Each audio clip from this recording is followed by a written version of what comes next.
Yeah, we're going out to the park now, Jazzy. Board, scooter, helmet, all good.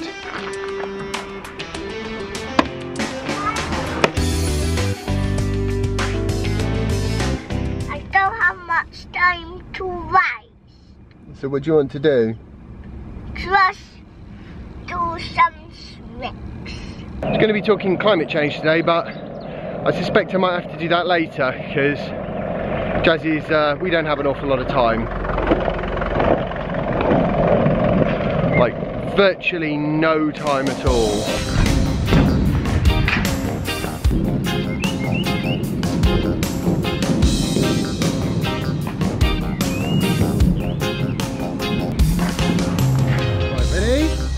Push you up the hill, so both feet on, there we go. Ready? 1, 2, 3, go! Way! We were supposed to be coming to the playground, but Jasper decided he'd rather chill out on the half pipe. I tell you what, when he does learn to skateboard and he gets a bit older, I can tell he's going to cause so much trouble.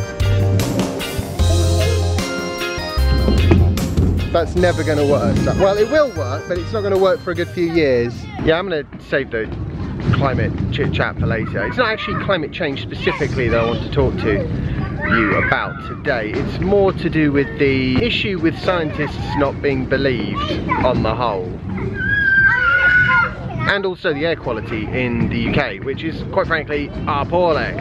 I mean, like, illegally bad. It's really not good. And principally the reason for that is because the government has been so successful in promoting diesel. If only they could be that successful at promoting EVs. Sit down, monkey. Jasper, we need to start heading back now, monkey, because mummy's going out tonight, remember? Soph's going out with all the other girls from her NCT group, leaving us men to look after Jasper, which in my case is just exactly the same as every other night of the week. Jasper, we'll come back lots, don't worry. It's not ice cream time, Jasper, we're going home to have dinner. Uh-oh. You know that's not going to work, right? I can't just give you an ice cream. That was a proper meltdown. Like, seriously, Arctic polar cap melting, serious issue. All triggered by the very unhelpful presence of an ice cream van. But I couldn't possibly give him one because, you know, we're literally going home, supper will be on the table when we get there. So if I'd given him an ice cream, not only would we be late, but also, Soph would actually kill me. And then she'd have to do all the editing for the vlog. So that would be no good. He's still crying. It's actually quite impressive in a not good way. Thing is, I'd have given him an ice cream after dinner if it wasn't for the fact that he just spent the last 20 minutes crying like crazy in the car. But I've said he can't have one now, and I've got to stick with my word, otherwise every time we go to the park and there's an ice cream van, he'll just scream bloody murder until he gets one. Yeah, we did have fun, but there was an ice cream van there. And just as we were leaving, Jasper was like, I want an ice cream. And he said, look, you can have an ice cream after dinner, but only if you stop crying. And he didn't stop crying, he cried even more. So now we can't have an ice cream at all today. Out for an evening on the town while I babysit. You're going away soon. Yeah, that's true actually, you got me there. Unbelievable. Now I've got a really busy few days coming up. So today's vlog post and tomorrow's, I'm going to deliberately try and make as simple as possible so that when it comes to editing them on the road, I can actually sort of manage it and still get the rest of what I'm trying to do done. Anyway, they've got to do something in this country about the mess that they've created by promoting diesel, and they've got to find a way of doing it that doesn't disadvantage the people who have bought diesel cars in good faith, and like it's like 50% of all new car sales basically. So that's a lot of people. Equally, when it comes to the sort of more global climate situation, you know, there's a real trend of not believing what 95% of scientists tell you. And I mean, it's worth remembering that 95% of scientists said smoking was bad for you. There was still 5% who thought it was good. Obviously, they had vested interests. They didn't really believe that, and it works in a very similar way with something like climate change. The other 5% are like, oh no, it's ridiculous, it's all just natural, it's no problem. The fact that in the last 10 years, like 8 of them have been record-breakingly hot global years, it's coincidence. Hell of a coincidence. Bye. Bye, have fun. Thank you. Not too much. There you go. Got Jasper to sleep in record time. He was knackered.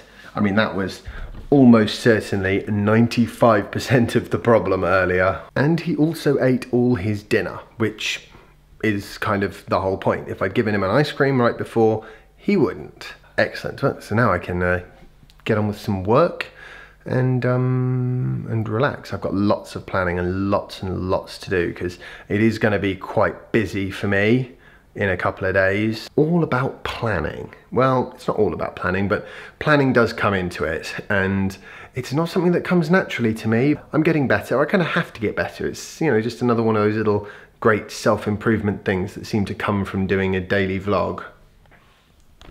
So here's the thing. We're not all that great at planning, I've noticed. And we're not really planning for any kind of longer term climate change. We're not planning for what's going to happen as artificial intelligence really starts to take off and actually displace more and more of the sort of lower paid jobs. There's massive questions coming, and we just don't seem to have any kind of answers, at least not from the sort of political end of the spectrum. I think for the most part that's probably a product of the way our political system's set up. For the most part it's designed to sort of take care of the next 4 years or the next 5 years or whatever it is, and longer term it's really rubbish. I've got no solutions for that. I do know that some of the biggest challenges and shifts that are likely to occur are the kind of things where if you lay the groundwork early, it's much easier. Something like local air pollution is kind of easy really in a lot of ways to deal with because it does change very quickly. So if the government was to swap every diesel car for an EV right now, then our air pollution problem would be over. It's just a question of how quickly they can do that, which is a question of how much money they're willing to throw at it. I wouldn't go so far as to say I'm worried about it. I'm not somebody who worries about things like that generally. I'm concerned. The difference being I would support any action that was taken to try and remedy the situation, any reasonable action that was taken, but at the same time I'm not going to go move country. I'm not going to, you know, up sticks and move to Canada or anything because the air is cleaner, although it is. It's much more difficult to take a reactive approach to something like climate change, because if it takes a couple of 100 years for the effects to really start to accumulate, then presumably it would take at least a couple of 100 years for those effects to start to reverse. You know, on that kind of timescale, there's almost never going to be any kind of political will to do anything about it, because whatever the situation is now is the same situation that all your children are going to face, and it's a similar situation to what all your grandchildren are going to face. I can totally understand why people just go, oh, it's not my problem. But I tell you what, in a couple of 100 years' time, people are going to be looking back going, they were real. And that's a shame, I think. Because of course not everyone is, you know, lots of people try to do what they can, but ultimately if it's not driven by a central authority, or if it's not, you can't just have like 0.5% of people going like, okay, we're going to be like carbon neutral. 0.5% is going to make no difference whatsoever in the wider scheme of things. And it's the same with EVs. You know, I don't think EVs are brilliant, because if there's a few more EVs on the road, it will make any difference to anything, including local air pollution. But what I do think is that over time, the technology will improve and the cars will get better and they'll suit more people's needs, and they will become a larger and larger part of that new car market. And so over time, it will have a large effect. It's just that to get there, we have to, you know, they have to sell some. Until they start selling some, they just make no progress on it whatsoever. So that's my sort of brain dump on all of that. And that's the main reason why I think Tesla's brilliant. Stretched myself to buy a Model S, and I stretched myself before that to buy a Nissan Leaf, and part of the reason why I bought these cars is because I wanted to encourage those companies, both Nissan and Tesla, to keep making EVs, to keep making them better, to make them cheaper and get them into more people's hands. For the most part, they're doing that. Certainly Tesla have been ploughing on at full speed. They always just bet the farm. I mean, as soon as Model 3 is done and hopefully successful, they're not going to be making profit. Oh no, they're going to be breaking ground on Gigafactory 3 and 4 and 5, and then, you know, a European factory to manufacture the cars, and maybe a Chinese one. I think it's brilliant that they have that drive, and I think over, you know, a number of decades, the impact of that business is going to be larger than almost any other business in terms of the way it shapes our energy use and production. Anyway, I better go, otherwise this is not going to be the quick and easy video that I was hoping to edit. Hope you enjoyed today's video. If you have, remember to like it, share it and subscribe if you haven't already, and follow me on Instagram if you don't already, and I'll see you tomorrow for the next installment of my daily vlog. Bye. Similarly, I think, you know, the way artificial intelligence is moving forwards, although I think that's a fantastic thing, I think governments are not making any effort at all to plan for, you know, what they're going to do if big businesses that currently employ 100,000 people turn around and go, well, actually, we can get by with, like, you know, 15,000 people now.